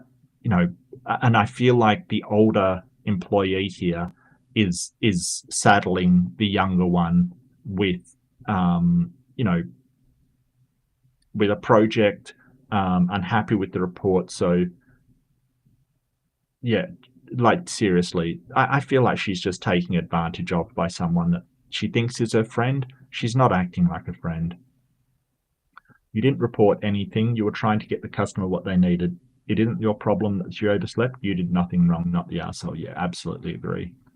Absolutely, yeah, for sure. For sure. There's been another comment. The most bizarre thing is that some people find farts humorous. Yeah, I mean, that's a trope, isn't it? That's been a long trope, James. And it's good to see you, mate. James Wolf, good to see you. I will do one more for Not the Arsehole Train. Yep. And how did the poll go? Poster is totally right. Yeah, and that annoys me, the whole thing of, well, I want to do bad things. So the last time I got told that, or that was iterated to me, was in that horrible Wilson debate where he's saying things that could get me demonetized or my channel issued with a violation of terms of service. And because I'm objecting to it, he blames me. And because I say, hey, there should be accountability for violations of terms of service, he says, oh, snitches get stitches. It's like, no, you are doing something that endangers my channel. And like, part of me thinks that he knows he is a big enough channel not to get hit. And the funny thing is that he's doing it on... he was doing it on his website, not on YouTube. So it is quite likely that I would get flagged and he wouldn't. You know, so it is this thing of doing the wrong thing and expecting me to cover for you. No, that is not how life works. I'm not your friend. I'm not your colleague. I'm not your, you know, I'm not anything to this person. But the person doing the wrong thing, especially criminals, will say, hey, you do something and I'm gonna do this. No, I would rather, as he said, both of our channels will get hit. I would rather that than you be able to threaten smaller channels with the behavior you're doing, because I'm not doing it. He's the one doing it, and then saying, hey, don't report me or we'll both be in trouble. No, I would rather be in trouble and have people held accountable than just go, oh, well, no, I'm not going to do it. So that is just disgusting behavior. It is the criminal that will say, hey, snitches get stitches. You know who also gets stitches? The criminal doing it in the first place. That is what a criminal will say. Not because there's some kind of moral obligation. It's because they don't want to be caught. That's the key to remember. And people that are psychopaths and sociopaths and anybody with antisocial personality disorder, they are manipulative enough to try and convince you to cover for their bad behavior in order to not get caught. It's not about moral stuff. It's not about a code. It's not about any of that stuff. It's about not being caught. And I think we've got to realize that. And, you know, I don't care.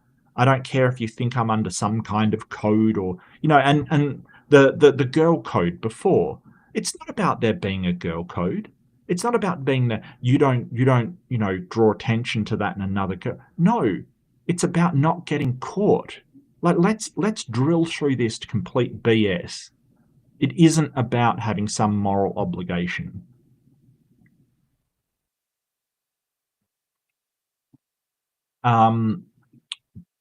Jessica, add something. And B, your coworker. Oh, did I miss the A? I missed the A. There's a mountain of difference between A, you have a reliable, good coworker, they make a mistake and you tell your boss a white lie so they don't get in trouble. Yes, correct. And B, your coworker is routinely taking advantage of you. Your boss approaches you and decide to withhold the comment and leave them out to dry. Yeah, fair enough. Fair call. Fair call. Okay, and the last one for the day. A call center does not have the same code of conduct as the mafia. Yeah, exactly. Exactly. And the problem is if you let that kind of behavior go unaccounted for, if you let people get away with that, everything turns to crap, right? There's something called the sucker effect, right? Now, the sucker effect is usually applied to group projects, but it can be applied across any real workforce kind of thing.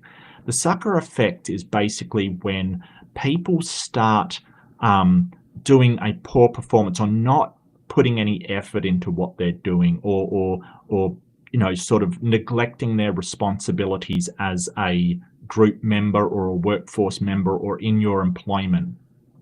And other people will see this and they will start to do the same because they don't want to be the sucker. They don't want to be the person left with all the work to do or doing the right thing while nobody else is. It's an understood psychological effect that when you see other people getting away with violating the rules, people will start to go, well, why shouldn't I violate the rules?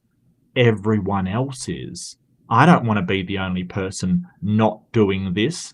And being the sucker, basically.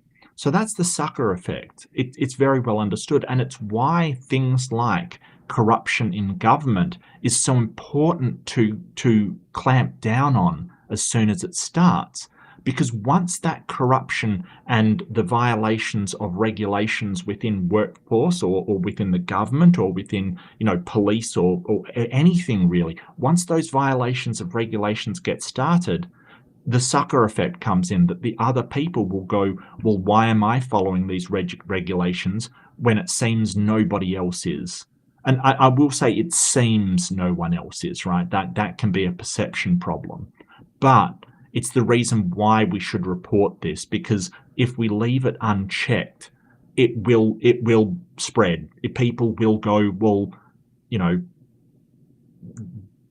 Harry isn't following the rules. Why should I? It's a very, very well understood phenomenon that once people start doing it, others will start to do it as well, because they don't see, you know, they see Harry, you know, not doing his safety checks and go, well, why am I bothering to, you know, not do as much work or something? I'll just leave it as well. It spreads. It's the nature of humans. We tend to copy one another, unfortunately. No Panda 1427. Am I the arsehole for telling my brother to stop coming with me when I visit home? I think so. Yeah, and that sort of shows a very strong character, Archer. It's very, very easy to sort of say, hey, well, I don't care about the rules and regulations. Um, so I have a very complex opinion on rules and regulations, especially regulatory practices within certain fields.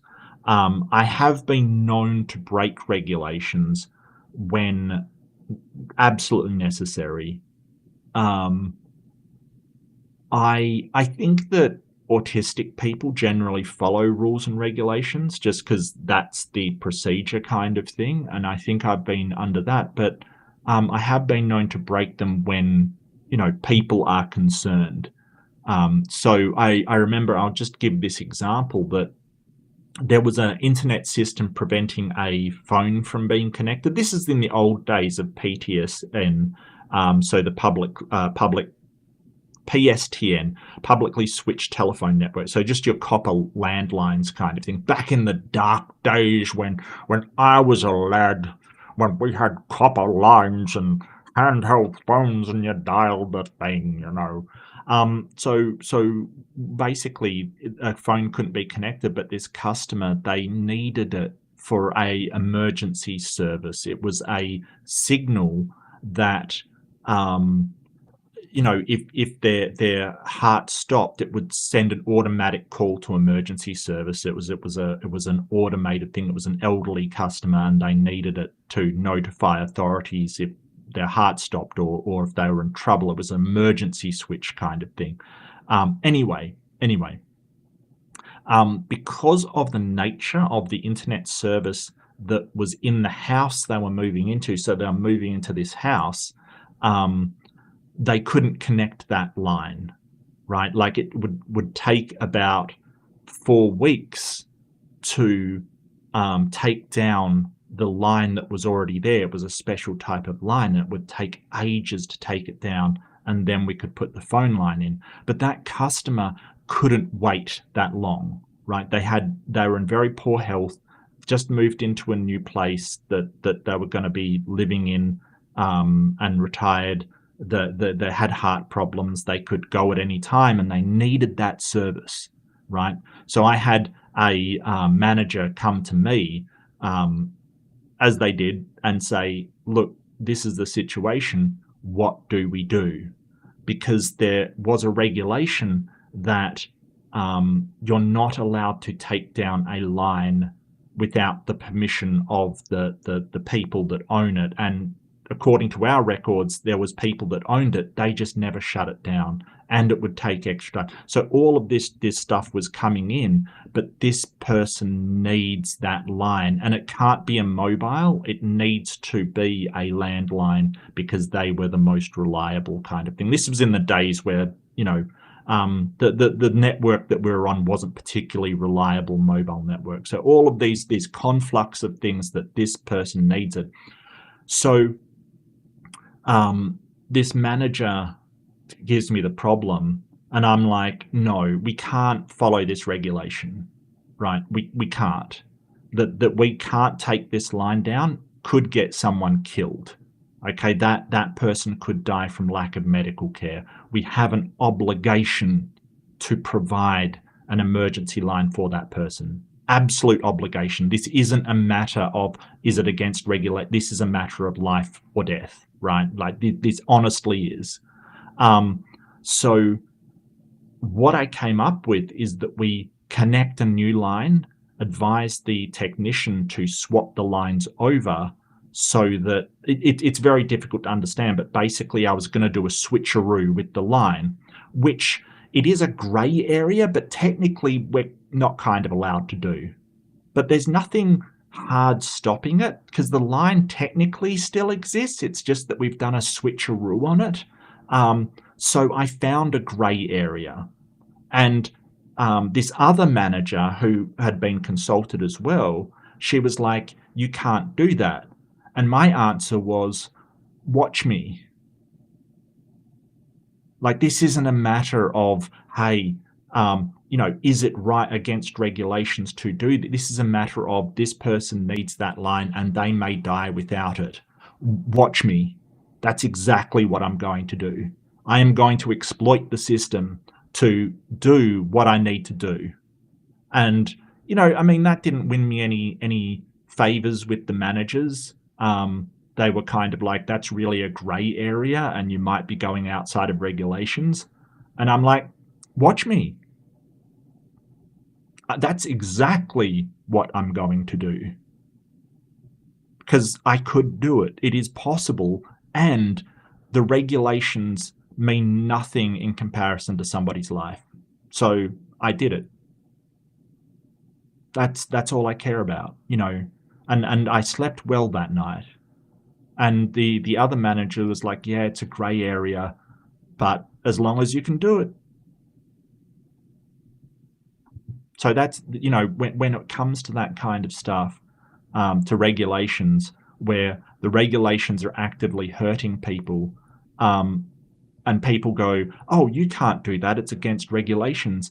My response is, watch me. That's exactly what I'm going to do.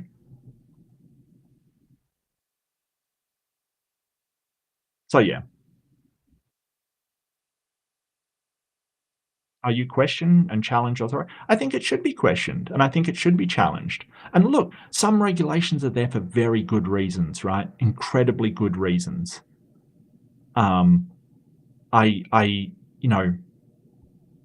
Incredibly good reasons.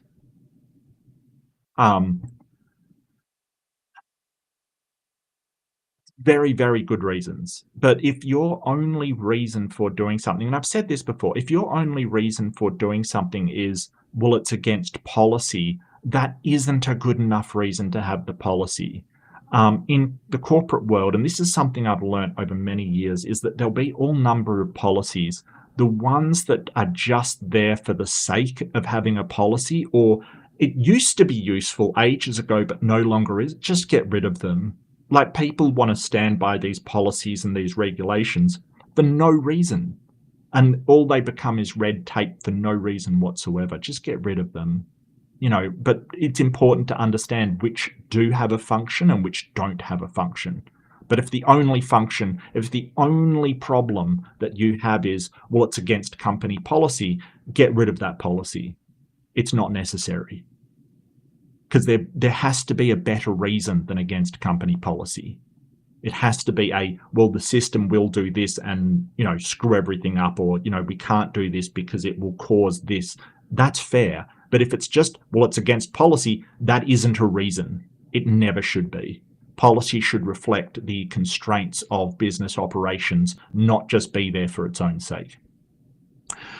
So I thought, Sterling, it's not a good strategy. It's not a good strategy. I will clarify that. It's kind of a good strategy in small doses.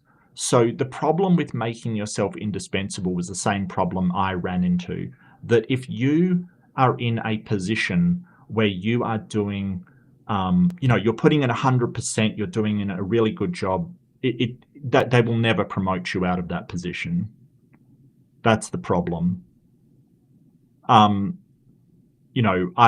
think that they had me in certain positions, and I wondered why I never got promoted until I saw somebody talked about it, like why you should never put 100% into a job at all times. Only when there is an emergency should you put in 100%. Because if you do it all the time, you'll become completely indispensable outside of that particular position, and then you will never be promoted. And I think that's a large part of why I wasn't, because I was very good at my job.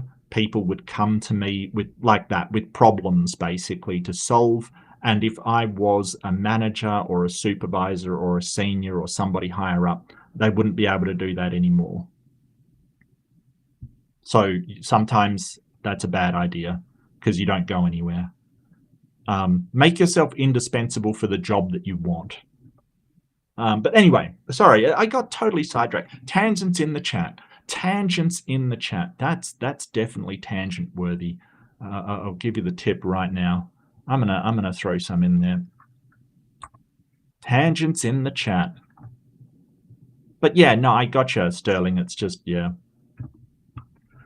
And that is true as well, Archer. That is true as well. No, I mean, upsetting to me, I was in the job before I got that one was I left essentially because I was working in a certain area and somebody that had been there, I'd been there for ages, right? I'd been there for about 3 years, which in call center times is a long time. Okay, just trust me on this. That's a long time.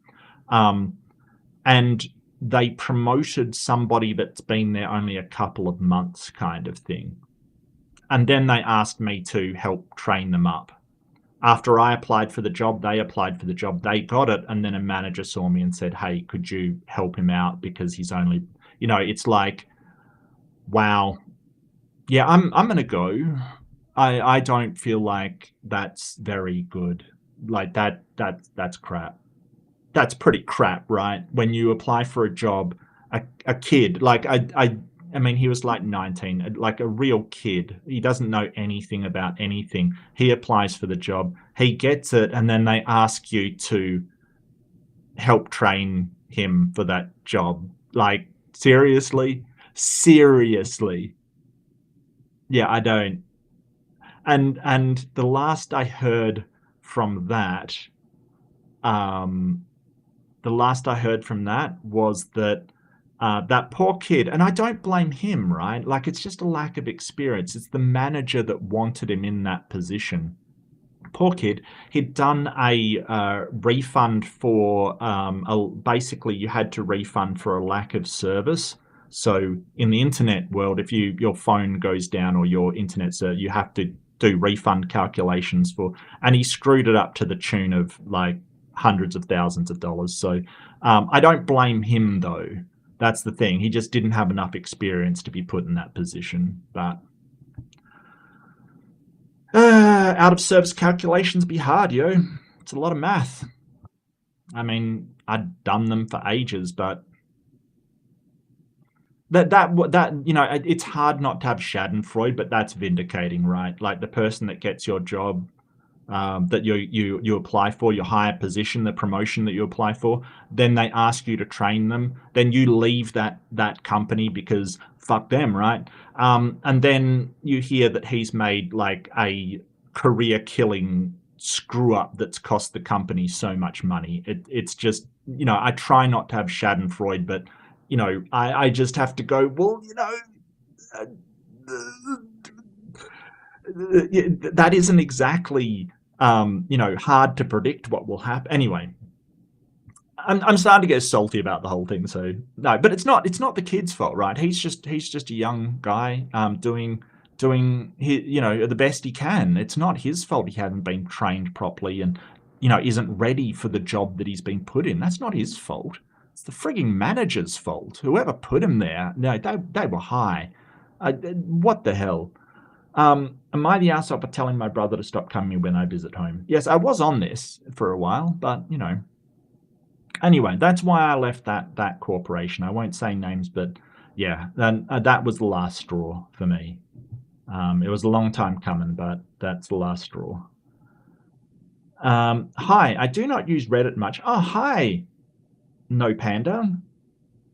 I do not use Reddit much, but the brother I am arguing with told me to get an outside opinion from here, so I am doing this. Ah, that was your first mistake. That was your first mistake. First off the bat, kind of, yeah. I mean, to stop coming with me, if it's your brother, then why isn't it his home as well? I've got a funny feeling this is going to be a stepbrother situation kind of thing. Oh yeah, no, I should be posting that. I'm sorry. Do I have it in the description? I don't. Oh, that's terrible. I'll put it in now.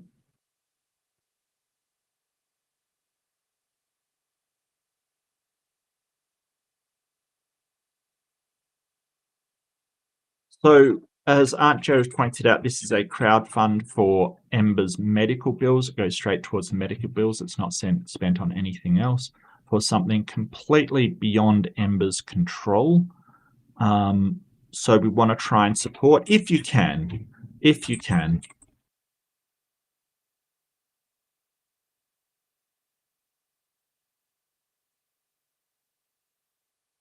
I will pin that. It'll probably be upstaged by the thing. What's it? But you're right. That's my bad. Sorry, Ems. Okay. I'm 22 and I moved out of my family house, my childhood home, with my twin brother, who was also 22. You probably didn't need to add that, but sure, I appreciate it. Wow. Recently, to live in a city a few hours away by car. For the first few months, I didn't go home at all to see my mum or aunties or grandma, and they got really upset and started calling about missing my brother and I. Okay, so why would you say stop coming home with... Okay, that's weird. So I've been visiting on my days off since about April, and my brother has been going with me every time. Pregnant women should always be supported? Well, yeah, I do agree with that, and unless they're like a criminal or something, I guess. Very strange comment. I'm not sure who the pregnant woman is, but never mind. But when my brother goes back with me, he spends the whole visit sitting in the corner with his arms crossed and frowning at everyone. Well, I mean, that may be just the way that he interacts with people. Like, seriously, come on now. The only person he talks to besides me is our step-uncle. He won't even answer mum or grandma or any of our aunties except to grunt like a teenager. Well, I mean, he's only 22. After our last visit, our mum started texting me during the drive home about how rude my brother was to our aunties and how Auntie Jay wanted to hear how his college was going so she could know when to get him a graduation present. And she told me to fix my attitude so that my brother wouldn't have an attitude next time she visit. What? Fix your attitude? Why is that his attitude? When we got back to our apartment, I tried to talk to him about what our mum said and how he should be nice when we visit, but he got really upset. He said the only reason he even went through the door was to watch out for me. And if he never has to see our mum talk to me again, it'll be too soon. And my mum is not always very nice to me, but she's still our mum. Yeah, that's not really an excuse. Like, if your mum isn't... Oh, Ember's pregnant? Oh, congratulations.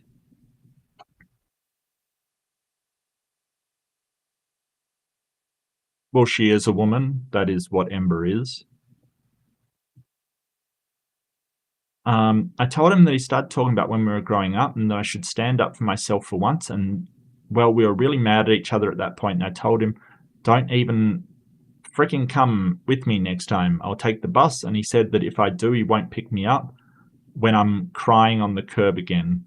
I told him to go frig himself and don't ever go back to bully mum or Auntie Jay. And he said, frigging gladly. I texted my mum about the argument and she got really mad at me, even though I said I would still come visit. That was all just a couple of days ago. All right, Catherine, you know being a bigot isn't allowed in here. You know that. So, you know, don't make me do something that I don't want to do. Okay, so I'm just going to put you in timeout, just as a warning. I'll give you 5 minutes. Just think about what you're doing and where it's going to go from here, because I don't want to have to do that. I don't want to have to do that, but you're being really rude right now.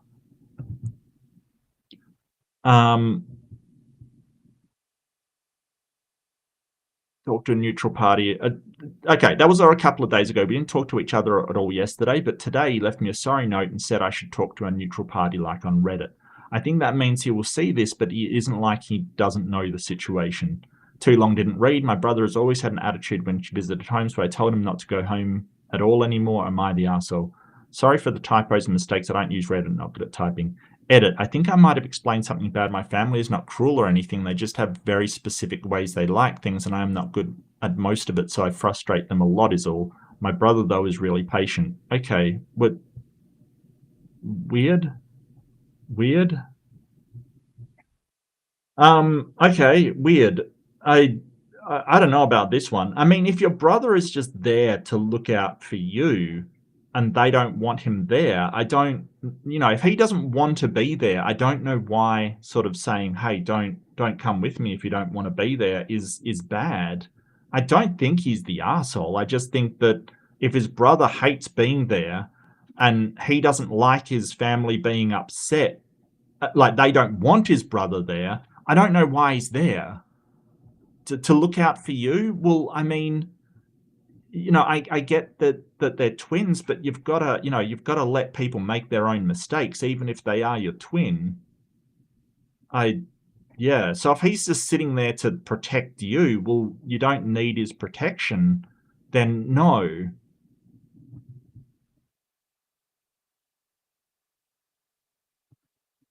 I don't know why that would be an ask. I mean, if he wants to go and you say it, yeah, that's a bit of a problem. But it sounds like he doesn't even want to be there. I don't get the issue. I don't get the issue unless, I get why your twin's upset because he's scared for you. But if you're fine doing it, then I don't get the problem. I will do the poll. So last poll of the evening or morning, depending on where you are and what you're doing. Was the poster right? Was the poster right for telling his brother to not come home?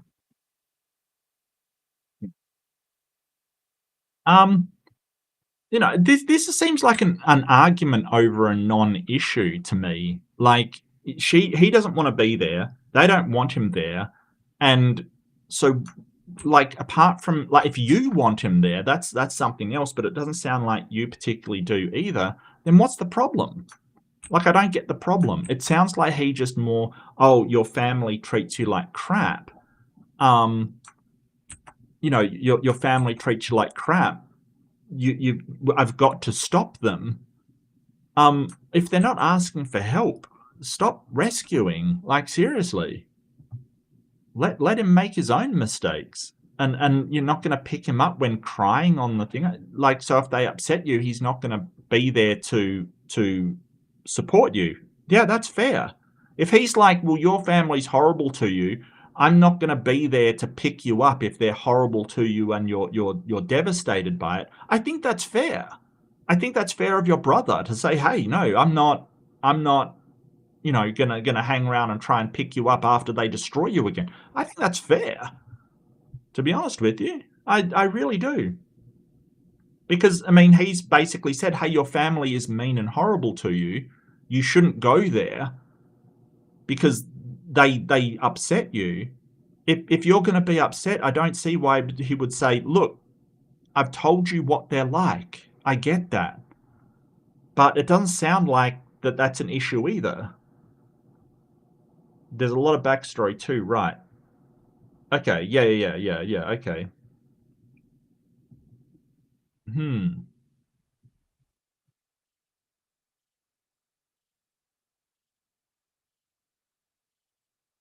Yeah, we all knew, Ember. We all knew.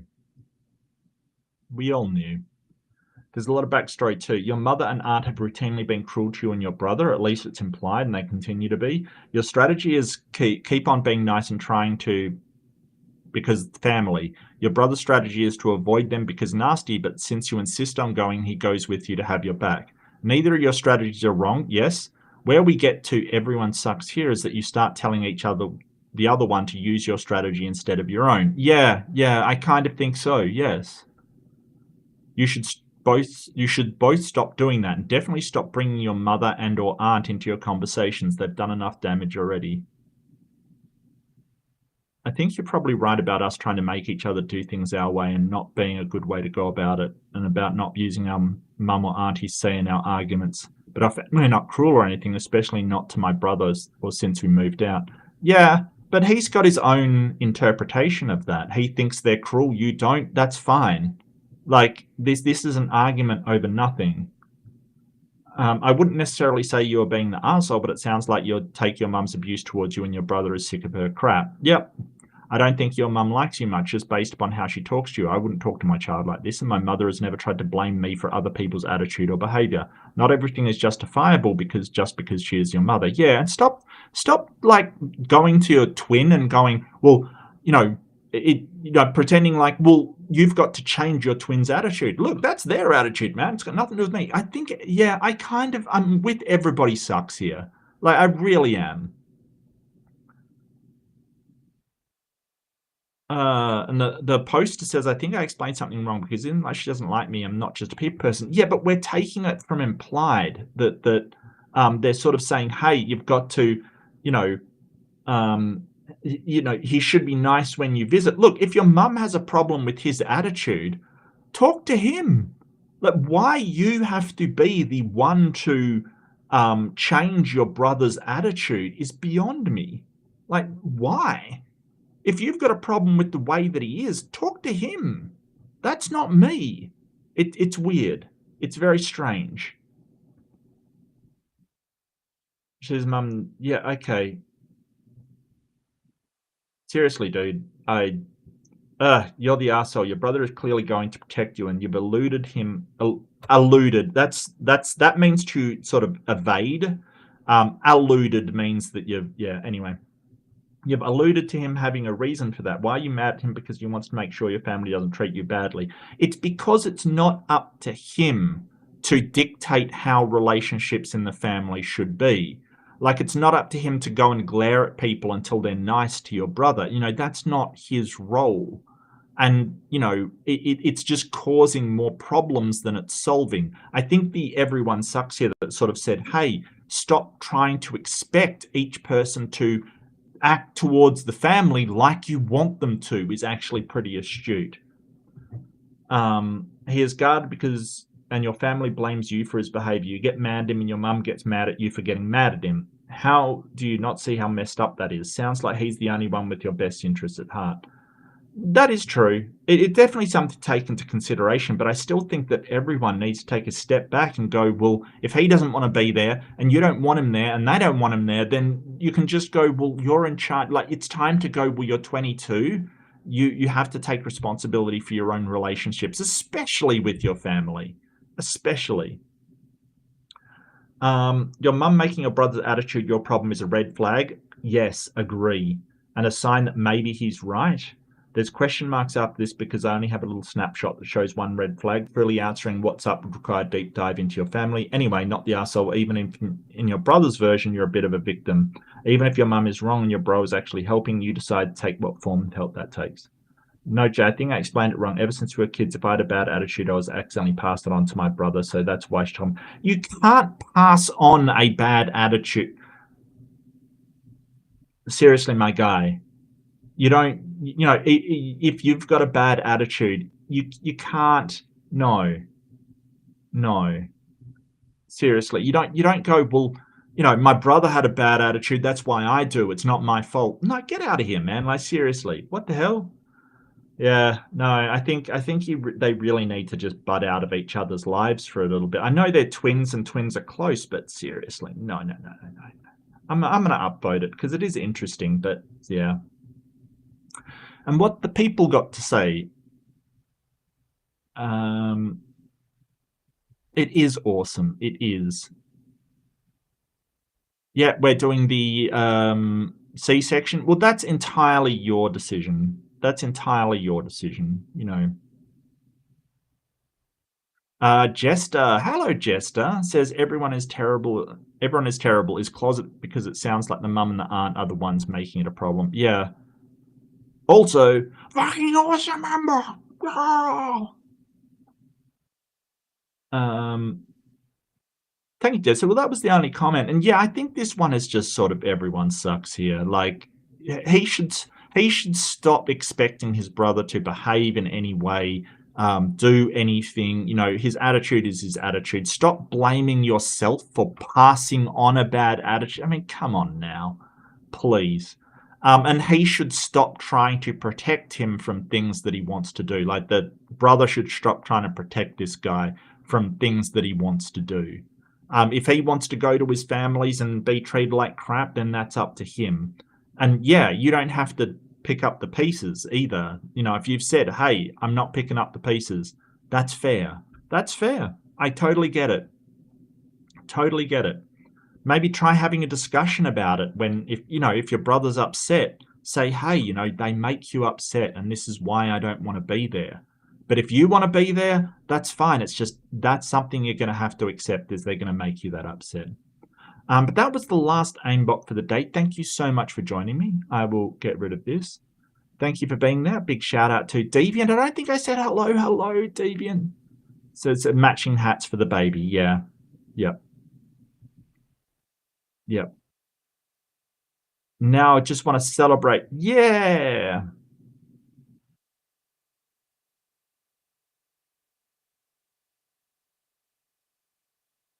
Yeah. All right.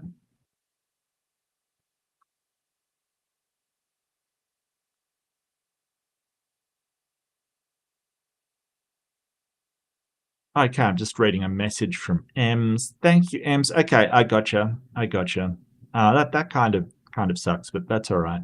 But thank you so much for joining me. I had a rant. I had an aimbot. I feel a lot better. So thank you for joining me. I always love it when you're here. Don't forget to like and subscribe. Now, tomorrow I will have the member stream on again. I don't think that Ember's going to be having a baby, so I don't think she'll be able to join me for the member stream tomorrow, which is unfortunate because I really did enjoy playing Terraria with Ems, but that's okay. That's all right. The baby takes priority. Don't forget, be kind to yourself. If somebody is doing something that you disagree with and you think is bad for them, don't feel an obligation to rescue them. And if somebody is doing something that is making your life difficult, be kind to yourself and don't go, well, I've got to protect them because of some code that they made up so they don't get caught for doing the wrong thing.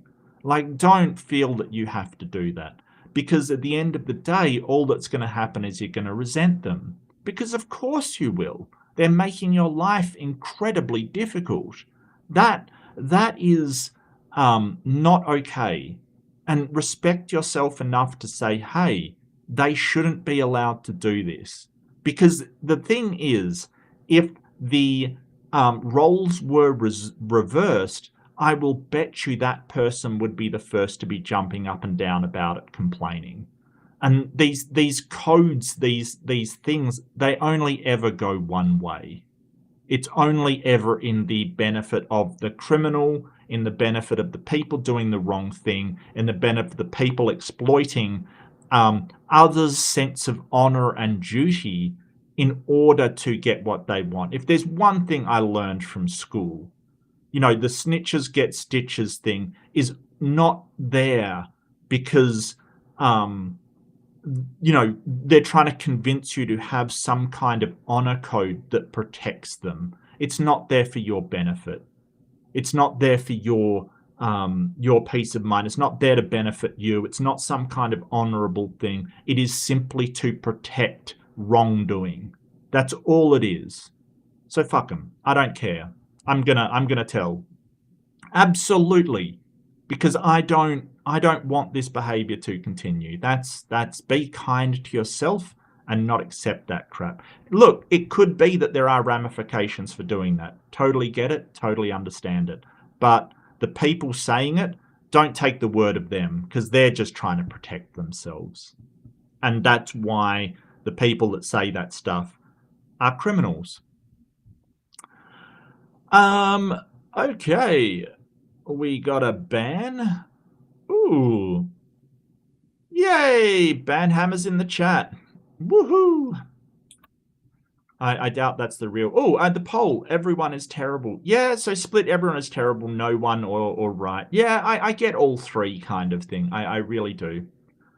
Fantastic, peeps. Well, please do take care. Be kind to yourself. Be kind to each other.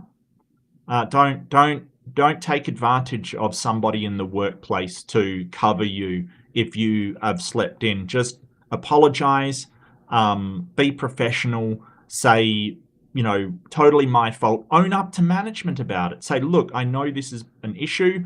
I'm going to endeavor to be better in the future. Look, own up. Be responsible for your own transgressions. Look, be kind to others. If you've got a close friend at work, making them do all the work while you that's not being kind to them. It's just not. So do take care, and I'll see you in the next one. Bye, peeps.